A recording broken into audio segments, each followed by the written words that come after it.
Hello friends, मैं ज्योति आपकी friend बोल रही हूँ ज्योतिष क्रिएटिविटी से। फ्रेंड्स, आज मैं आपको कोई भी प्लांट को कैसे रिपोर्ट करते हैं और क्या क्या कंडीशन होनी चाहिए वो आपसे शेयर करूँगी। और ये मैं आपको सेफलेरा की प्लांट को रिपोर्ट करके बताऊँगी, लेकिन ऑल ओवर ये कोई भी प्लांट को रिपोर्ट करने से पहले किन किन बातों को ध्यान में रखना चाहिए उसके मद्देनज़र मैं आपको वीडियो बता रही हूँ शूट करके कि किन किन बातों को हम लोगों को ख्याल रखनी चाहिए। तो सबसे पहले मैं आपसे बोलना चाहूँगी कि हमें पॉट का चयन बहुत ही अच्छे से करना चाहिए। जैसे कि हम लोग टेराकोटा का पॉट ले सकते हैं और प्लास्टिक के कंटेनर ले सकते हैं। फिर हम लोग चीनी मिट्टी के कंटेनर ले सकते हैं, लेकिन ऑल ओवर सबसे अच्छा टेराकोटा का मिट्टी का पॉट भी अच्छा होता है। सबसे अच्छा मिट्टी का पॉट होता है, टेराकोटा का पॉट सबसे अच्छा होता है। तो टेराकोटा के पॉट को हम लोगों को यूज करने के पहले क्या देखना चाहिए, देखिए, जब हम लोग पॉट को मिट्टी के पॉट को हम लोग जब भी यूज़ करते हैं तो उसको हम लोगों को इस तरह से पानी में डिप करना चाहिए। जैसे हम लोग मिट्टी की दिए वगैरह बाज़ार से पानी में सोक करते हैं, तो सोक करने से क्या होता है कि उसको जितनी भी गर्मी वगैरह रहती है और ड्राइनेस रहती है तो वो सारा निकल जाता है और हम लोग का प्लांट को बहुत ज़्यादा दिक्कत का सामना नहीं करना पड़ता है। तो पॉट को इस तरह से 4-5 घंटे के लिए हम लोगों को ऐसे भिगो देना चाहिए।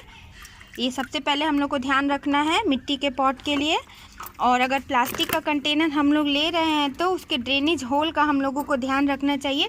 जैसे कि बहुत लोग कोई भी पॉट में प्लांट को लगा देते हैं और ड्रेनेज होल का ख्याल नहीं रखते हैं, तो उसका भी हम लोगों को पूरा से पूरा ख्याल रखना चाहिए। देखिए, इसमें कुछ भी ड्रेनेज होल नहीं बना हुआ है। अगर ऐसे पॉट में हम लोग प्लांट को लगाएंगे तो प्लांट के लिए अच्छा नहीं होगा, उसकी जड़ें सड़ जाएंगी और वो फिर से डेड हो जाएगा। तो इसमें हम लोगों को अच्छे से छेद कर लेना है। जैसे एक ये पॉट है, देखिए इसमें मैंने ड्रेनेज होल बनाई है। देखिए इस तरह से इतने सारे ड्रेनेज होल बनाई है। तो ये हो गया ड्रेनेज होल का बात मैंने बता दी। तो अब टेराकोटा के पॉट के ड्रेनेज होल का भी हम लोगों को देखना है, ख्याल रखना है। तो ये देखिए, मैंने अच्छे से 6-7 घंटे के लिए या 4-5 घंटे भी काफ़ी होते हैं, इसको मैंने पानी में डुबा दिया है। और देखिए ये अच्छे से भीग गया है और इसकी ड्राइनेस ख़त्म हो गई है। और देखिए इसमें ऐसे ड्रेनेज होल बनी होनी चाहिए। कोई कोई पॉट में ड्रेनेज होल बना हुआ नहीं रहता है। तो इन बातों का भी ख्याल रखना बेहद ही ज़रूरी है। ड्रेनेज सिस्टम का बहुत ज़्यादा महत्व होता है। उसके बाद इसको कैसे कवर करें तो वो भी मैं आपको बताती हूँ। तो पहले हम लोग पहले के ज़माने में रेत में जो मोटी मोटी जो पेबल्स निकलती थी ना, तो पॉट में वो रखा जाता था, लेकिन आजकल के ज़माने में वो नहीं रखा जाता है। तो अगर हम लोग ऐसे ठीकरी भी रखते हैं तो ठीकरी रखने का भी रूल है। ये देखिए इस तरह से इसको ऐसे रखना है। अगर हम लोग इसको ऐसे उल्टा करके रख देंगे तो वो होल को बंद कर देगा और प्लांट को दिक्कत होगा।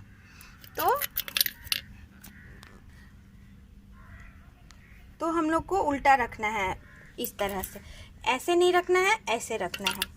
और रही बात प्लास्टिक के पॉट की, तो हम लोगों को होम कंस्ट्रक्शन के समय जो हम लोग जो रहती है ना ये ब्रिक्स के टुकड़े, उसे ही पॉट को हम लोगों को कवर करना चाहिए। इस तरह से देखिए मैंने ब्रिक्स के टुकड़ों को इसमें ऐसे बैठा दिया है। तो ये 2 तरीका हो गया।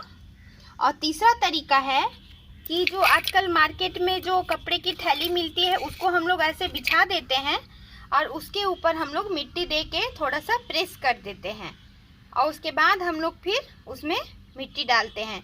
तो मैं अभी कपड़े की थैली से नहीं बताऊंगी, मैंने पहले रिपोर्टिंग की वीडियो शेयर करी है रजनीगंधा का और रेन लिली का, तो उसमें मैंने वो चीज़ बताई है कि कपड़े की थैली को कैसे होल पर कवर किया जाता है।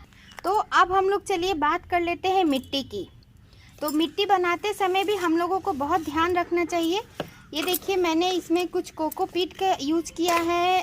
कोकोपीट, रेत, गार्डन सॉइल और नीम खली और थोड़ा फंजीसाइड, वर्मी कंपोस्ट, गोबर की खाद, इन सब चीज़ों को मिलाकर एक अच्छा सा वेल ड्रेन पॉटिंग सॉइल हम लोगों को तैयार करनी चाहिए। तो ये देखिए फ्रेंड्स, ये नीम खली है, देखिए इसे मैंने डाल दिया।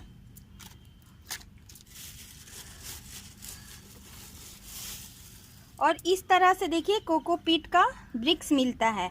इसको आप थोड़े समय के लिए पानी में इसको सोक कर दीजिए, उसके बाद यूज करिएगा। और देखिए ये वर्मी कंपोस्ट है, इस तरह से ये देखिए, ये भी अच्छे मात्रा में प्लांट को दीजिए मिट्टी में। एकदम अच्छा रिच फर्टिलाइज़र बना के तैयार करिए। फिर आप इसमें फंजीसाइड मिलाइए अच्छे से, ताकि प्लांट को कोई भी बीमारी नहीं हो। मैंने इसमें रेत दी है, नीम की खली दी है, गार्डन सॉइल और वर्मी कंपोस्ट, गोबर की खाद और फंजीसाइड। अगर नीम की खली और फंजीसाइड नहीं है तो आप उसको हल्दी भी दे सकते हैं। तो इस तरह प्लांट का हम लोगों को ध्यान रखना है, कैसे रिपोर्ट करना है।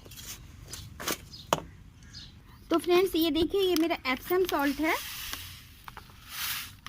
और देखिए मैं इतना एप्सम सॉल्ट ले रही हूँ। और देखिए इतना एप्सम सॉल्ट है और मैं इसको इस तरह से यहाँ डालूँगी, ताकि हमारा प्लांट शॉक में ना जाए और शॉक को बर्दाश्त कर ले। और कोई भी प्लांट जब हम लोग नर्सरी से लाते हैं तो उसे तुरंत रिपोर्ट नहीं करना चाहिए, अपने घर में लाके कुछ दिन रखना चाहिए और उसे अच्छे से पानी में सोक करना चाहिए, ताकि वो शॉक में ना जाए। तो मैं पॉट में मिट्टी डाल के आपको दिखा। हम लोगों को ये देख लेना है कि हमारा प्लांट कितना बड़ा है, उसी अनुसार नीचे हम लोग मिट्टी डालेंगे। तो मैं इतने फिलअप की हूँ और इतना ऐसे इतना ही रखूँगी, ताकि हमारा प्लांट एडजस्ट हो जाए। और बैग से देखिए इस तरह से दबा कर निकालना है। और चिकनी मिट्टी हो तो मैं बताई हूँ कि कैसे पानी से चिकनी मिट्टी को हटाते हैं, और एकदम धीरे धीरे से हम लोग को निकालना है बैग को, ऐसे ठोक ठोक के इस तरह से। ये देखिए निकल गया। और इसको ज़्यादा डिस्टर्ब ना करते हुए देखिए ऐसे बैठा देना है। और चारों तरफ से मैं इसमें मिट्टी डाल रही हूँ। तो फ्रेंड्स ये देखिए मैं प्लांट को ऐसे रिपोर्ट कर चुकी हूँ। उसके बाद इसको ऐसे ठोकना है, टैप कर देना है। और लग रहा है कि थोड़ी मिट्टी और देनी चाहिए, तो दे के इस तरह से प्रेस कर देना है और उसके बाद वाटरिंग प्रोवाइड कर देना है। तो फ्रेंड्स होप करती हूँ कि आपको आज का वीडियो अच्छा लगा हो। अच्छा लगे तो do like, share and comment friends. और take care, happy gardening friends, bye bye.